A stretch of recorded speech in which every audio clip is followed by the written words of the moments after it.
وقضي ربك ألا تعبدوا إلا إياه وبالوالدين إحسانا إما يبلغن عندك الكبر أحدهما أو كليهما فلا تقل لهما أف ولا تنهرهما وقل لهما قولا كريما وقل لهما قولا كريما وقل لهما قولا كريما وقل لهما قولا كريما واخفض لهما جناح الذل من الرحمة खिदमात कबूल फरमाए और सेहत और सलामती वाली लंबी उम्र अता फरमाए और अल्लाह पाक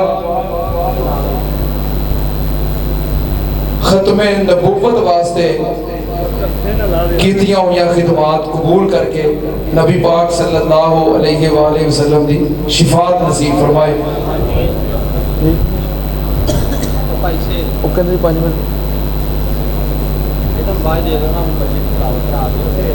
हम तुहाडे सामने हाजी सुलेमान साहब दे पोते और मलक अब्दुल रशीद साहब दे बेटे इस मस्जिद दे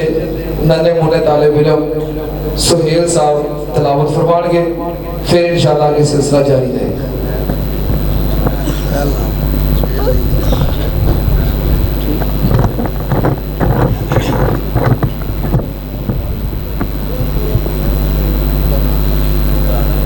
أعوذ بالله من الشيطان الرجيم. بسم الله الرحمن الرحيم. والشمس وضحاها والقمر إذا تلاها والنهار إذا جلاها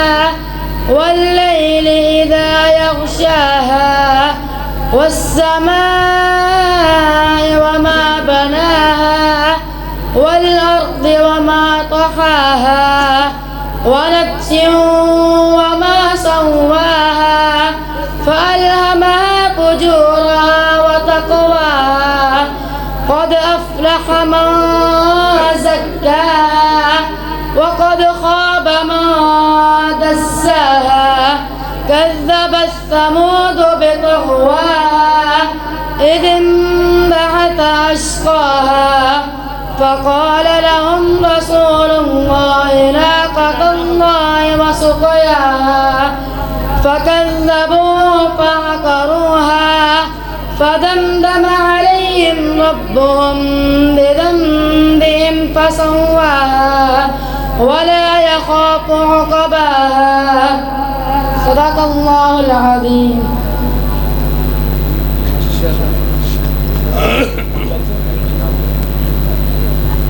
وقضي ربك ألا تعبدوا إلا إياه وبالوالدين إحسانا إما يبلغن عندك الكبر أحدهما أو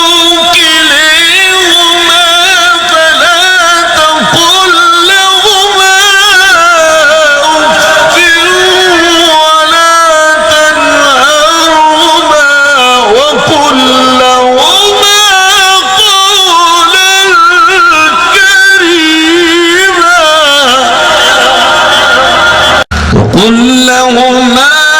قولا كريما وقل لهما قولا كريما وقل لهما قولا كريما واخفض لهما جناح الذل